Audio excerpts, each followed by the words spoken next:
Hello everyone, Voodoo here. So in today's video, I wanted to talk a bit about Havoc Demon Hunter in Mythic Plus. Now, Mythic Plus is a big game mode for a lot of people, and Havoc on testing has looked very good for lots of things. But I want to talk about just kind of what they're gaining, damage profiles, builds, all that kind of stuff about why I think Havoc Demon Hunter will probably be pretty good at Mythic Plus regardless of tuning. Obviously, if they're the best DPS in the game, they're going to be good, but I think regardless of tuning, Havoc will be in a pretty good spot. A lot of that is due to the changes we have coming in. So obviously, like the video, comment, subscribe, all the good stuff, help the video share around. Push up till 10K, we're doing great. So if you like the video, want more Havoc, Vengeance, WoW content, hit the sub button. With that, we'll just dive on in. So I think the first place to start off is just talking about what talent build we'll probably be running. So as of right now, this is pretty much one of the better talent builds we'll be running in Mythic Plus. And the reason it's here makes a lot of sense. Immolation Aura is giga juiced. Now, you probably I don't think we've had a testing since the nerfs have come in. The nerfs that were applied on October 19th weren't actually around before that testing. I'm recording this right now on the 25th. There might be testing this weekend. I'm not sure. I don't know if anything was announced. But last weekend, there were no nerfs in. They were applied like Monday or something. So we haven't actually seen what Immolation Aura looks like nerfed, but it was like a nerf by 8%. But it's very strong. So we have stuff here that gives you Fury, whatever. We have Growing Inferno giving you 10% damage each time it deals damage. Burning Wound increasing its damage. Rage Fire increasing like the damage it deals because you crit with it. We have Chaotic Disposition, which whenever you deal chaos damage, you can duplicate it. And then we have stuff like Any Means Necessary, which turns it into chaos damage, and stuff like a Fire Inside, which gives you more charges. So a lot of Immolation Aura based gameplay. A lot of like inertia stuff for damage windows, Unbound Chaos, stuff like that. But this build is really, really good for lots of different scenarios. You also can drop this Essence Break. Essence Break's like the priority target / like single target option. Glaive Tempest is like a bit of everything. Some AoE, some single targets, a bit in the middle. And then Fell Barrage right now is kind of your burst AoE pack cooldown. So it doesn't do that much single target. It's really good for like larger burst AoE pulls. Where this is more good for a little bit of both in between, and then this one's for single target. So it's kind of like the build, and this build is really good for a few reasons because of that. One, we have the Immolation Aura stuff. We have the ability to kind of adapt to whatever you want with these 3 talent nodes. And we also just have like Soul Scar and Serrated Glaive and all the Glaive talents for really strong low target cleave, really strong single target. We have the Hunt for really strong low target cleave. Collective Anguish is uncapped. You have Sigil of Flame, which is uncapped, buffed by Flames of Fury. So this build has a lot of different tools to it for damage, even if things end up being nerfed and yada yada yada. But damage is never really the thing that holds Havoc back. Havoc currently actually has pretty good damage. Beforehand, we weren't brought for a few reasons. Obviously, after 10.1.5, nobody's brought if you're not in the God comp. But Havoc has, like, for a long time, just kind of lacked utility and also been squishy in keys. Now, part of that is just how weak we are to physical damage. Part of that is the ability to not be able to take Fell Eruption or Netherwalk, which used to be here and here. A lot of that is changing. So one big node here in terms of defensiveness is we have Demon Hide now. This is just a flat 5% physical damage reduction, which is actually a pretty big deal. Physical damage is always the worst damage intake for Havoc. We do not have any tools for it at all. We're very, very weak. On top of that, we also have like 3 or 4 other nodes that help our defensiveness. We can actually take Infernal Armor now, which means we just get armor, and they do stack with multiple Fire Inside charges. So look at my armor here. I have roughly 4,000.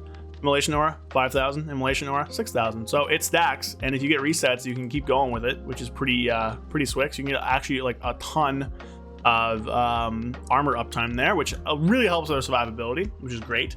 So that's physical damage, but we also have this node here giving you a 4% verse, so that's just 2% damage reduction, which is great.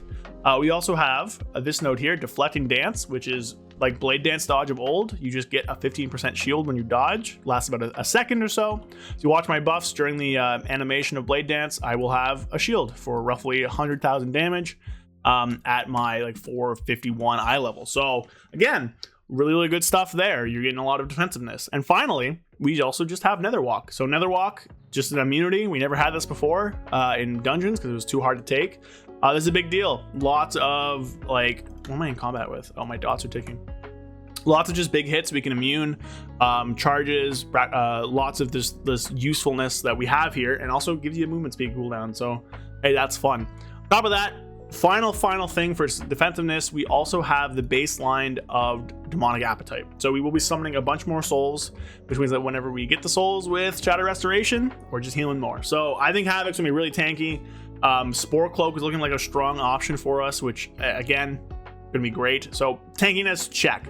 Now the other issue was their utility, and that has been adjusted a little bit. So beforehand, we had 2 stops plus Imprison, and then Fell Eruption was kind of locked away in the tree. I say 2 stops because Misery did count, but we had Misery and Defeat, which means we wanted to use this for damage. That's gone. So we now just straight up have Sigil of Misery as a stop now, which is great. You have the option of taking the reduced CD if you want. I wouldn't. There's a lot of other better stuff to take, but you can. It's there. Chaos Nova was actually buffed as well. So this used to be a minute cooldown at like 30 some Fury. It's now 45 seconds at 25 Fury, which is great. So this is just 15 seconds quicker. So we have more access to our stun. Meta is now 2 minutes, which I guess I should have mentioned in the DPS section, but hey. So meta is now 2 minutes, which means that we get more access to that damage cooldown, but also we get access to the meta stun every 2 minutes or meta immunity every 2 minutes. And while this is pretty niche, because most of the time you're using this for damage, you're not really using this for survivability or for utility to stop stuff. It's there. It's definitely something I need to mention because it can come up and can be pretty useful. So we got access to Sigil of Misery again for not using it for DPS. Chaos Nova is a quicker cooldown. What else? Well, we also baseline now have Fell Eruption. Fell Eruption, for those of you who've only started playing in Dragonflight, is a single target stun. So if I'm looking at this guy and I just have enough Fury and I just push it, boom, he's now stunned for like 4 or 5 seconds. 4 seconds, and it deals damage. It's ranged, which is really good. It's a 20-yard range, which is a big deal. So I can use it up to about here. So this is 20 yards, which is pretty good.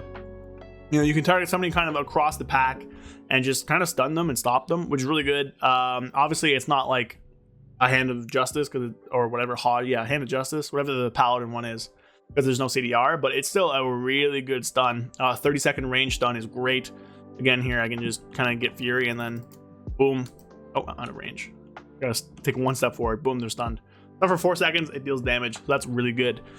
Finally, we also had a buff to Darkness. Now, there was this nerfed in Raid, where Darkness has always been kind of not great. It was like 20% chance to dodge stuff. 20% is not that big of a deal. In Raid, it was fine. In Raid, it was nerfed to 15%, which doesn't really matter. Not a big deal. But now in Dungeons, it's actually going to be doubled to 30%. So if we read this here, summons darkness around you in an 8-yard radius, granting friendly targets a 15% chance to avoid all damage from an attack. Chance to avoid damage increased by 100% when not in a raid. So this is a 30% thing now. So if we go up to the dummies here and I just push it, read my debuff here, 30% chance to inflict no damage. That's a big deal. So Havoc brings a lot more utility now. We still have Imprison. We still have all these glaives being thrown out with our tier set for Master of the Glaive. So I do think Havoc will be looking very strong, like regardless of the damage we do. Like obviously if we're nerfed to shit, we're gonna be bad, but I think at this point it's safe to bet that we'll probably be making it out at least solid, even if we do receive some eventual nerfs. We'll see. Don't want to jinx anything, don't want to hedge any bets or anything. But I think Havoc's damage profile, you have constant damage with all the Immolation Aura stuff, Death Sweeps, Eye Beams, the Hunt, like a 1 minute cooldown. You have like Demonic to give you a lot of Death Sweeps. And then you have the option to take your different burst CDs. You can have more priority / single target damage every 40 seconds, more AoE cleave / single target every 20 seconds, or like a bigger AoE cooldown every minute and a half. So really, like, there's a lot of good stuff to look forward to for Havoc. The playstyle is improved. I have a video about that. And they're just looking pretty powerful in Mythic Plus. There's also the fact that they bring Chaos Brand, which a lot of different classes are looking pretty good that want Chaos Brand. Boomy's looking good, Mage is looking good. I think Sub Rogue maybe, although I think it's mostly for single target. Unholy Death Knight. So there's a lot of different specs that are looking really good with Chaos Brand that will really like increase their damage. So overall, Havoc looking great, not unkillable, but really tanky, pretty solid, like mob control utility. Really good damage profile. We'll see about how much damage they actually do, but their profile is really good. They have a lot of constant damage with some burst cooldowns, which is great. So overall, very happy with the state of Havoc. I think it's gonna be very fun in Mythic Plus. I've enjoyed it a lot on testing, and I think it's gonna be pretty good in the upcoming season as well. So that's the video for today. Pretty quick video, all things considered, just a little discussion about Mythic Plus. Hope you guys enjoyed. Like the video, comment, subscribe, all the fun stuff. Share this around, make it grow. Like the video, all that cool stuff. Reaching for 10K. So if you want to support me, you can become a channel member in the description.